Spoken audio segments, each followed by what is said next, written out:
izin Pak Nano. Iya. Ini saya dari program pendidikan guru geraknya ada tugas untuk mewawancarai Pak Marno selaku kepala sekolah saya ini.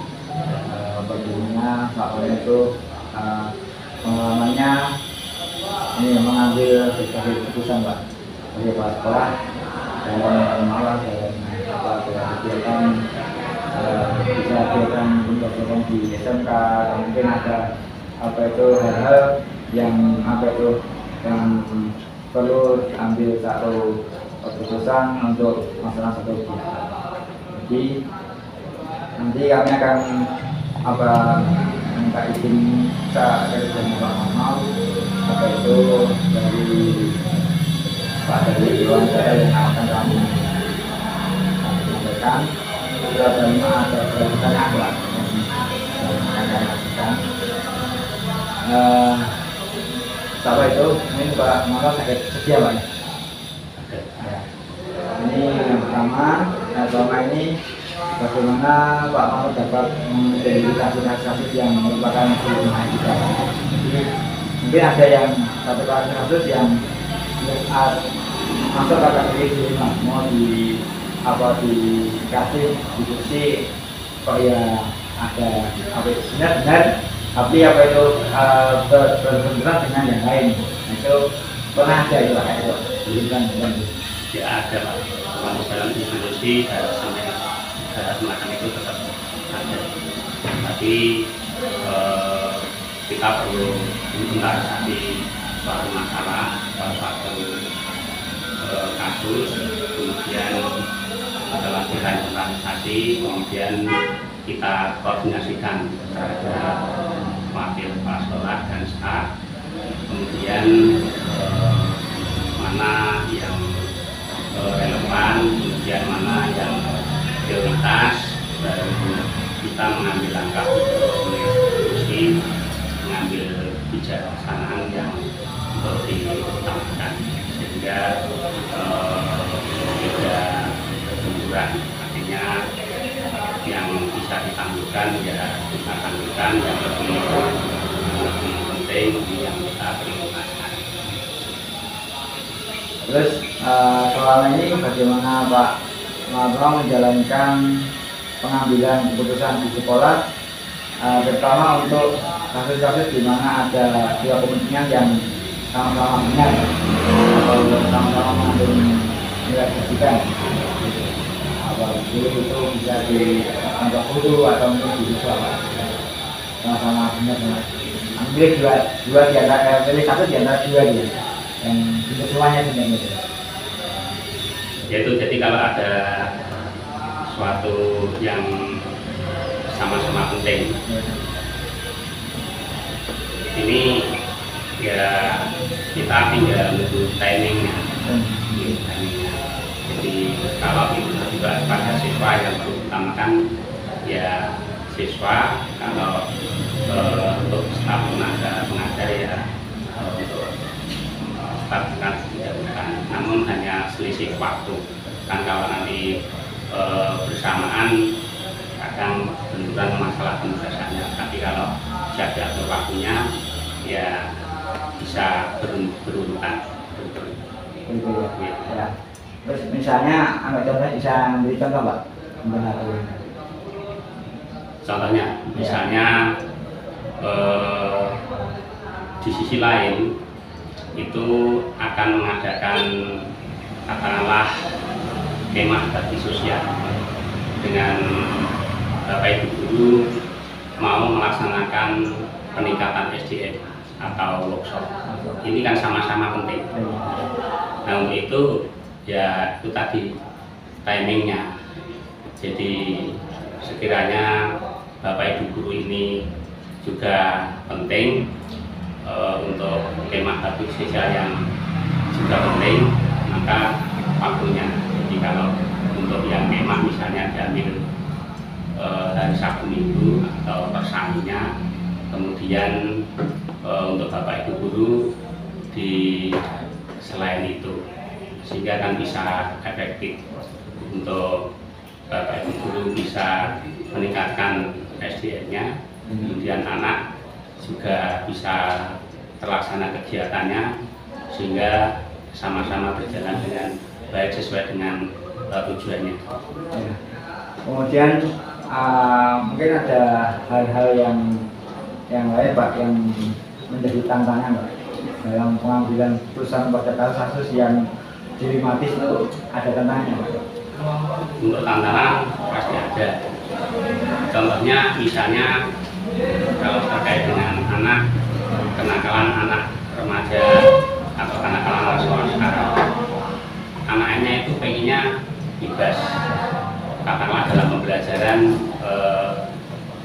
anak pada saat diterangkan malah bermain HP. Nah, itu juga harus ada ketegasan dalam arti ya diberi pengertian kepada anak, kemudian Bapak Ibu guru memberikan suatu pengertian yang bisa ditangkap sehingga anak bisa mengikuti pelajaran dengan baik, tidak terganggu terkait terhadap anak. Kalau terhadap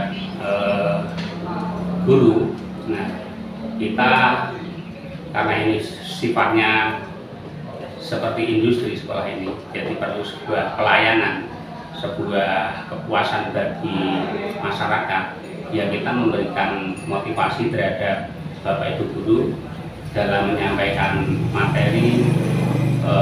Ini harapannya bisa terserap oleh anak dan anak bisa mengaplikasikan sehingga yang dirasakan oleh orang tua ini terjadinya perubahan, baik itu perubahan sikap karakter juga perubahan ilmu pengetahuan sehingga orang tua ini merasa puas. Ya.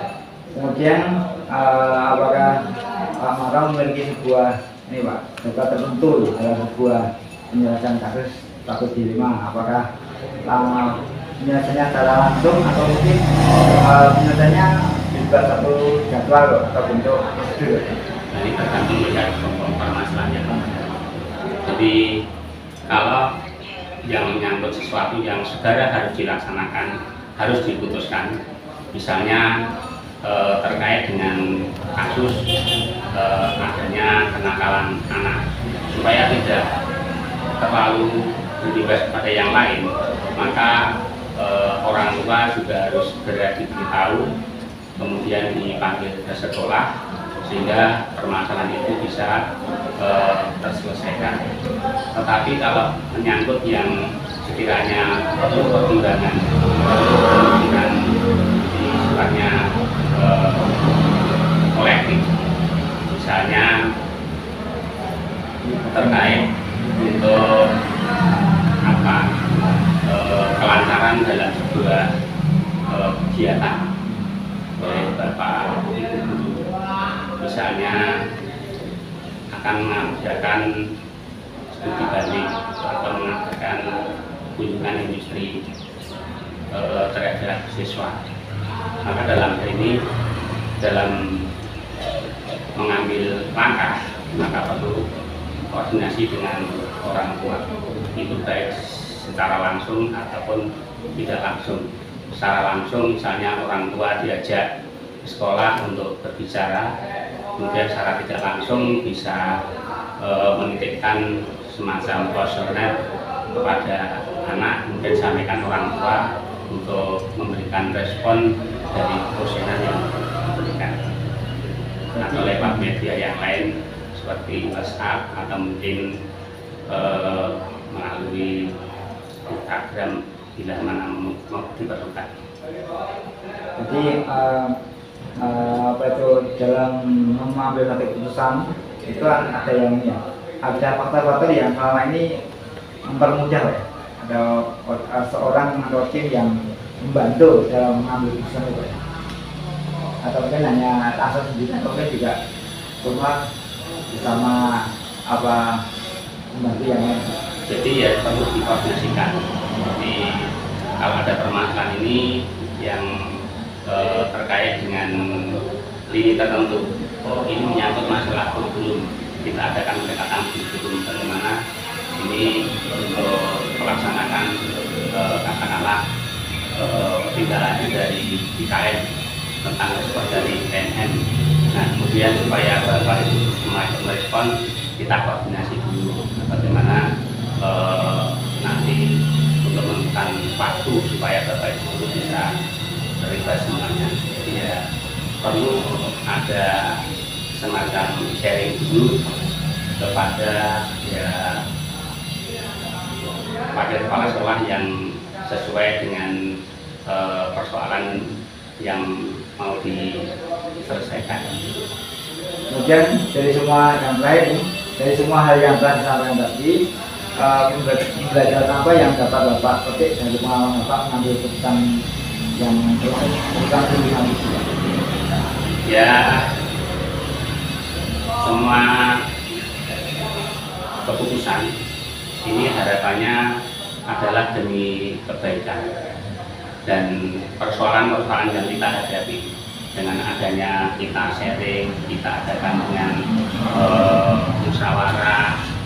Nah, ini endingnya agar semua program ini bisa berjalan dengan baik dan pelaksanaannya yang dilakukan oleh teman-teman ini tidak merasa terbebani. Memang itu suatu panggilan tugas-tugas sehingga dalam pelaksanaannya ini bisa berjalan dengan nyaman, tidak ada tekanan atau dengan cara lain, tidak dengan keikhlasan, dengan bertanggung jawab.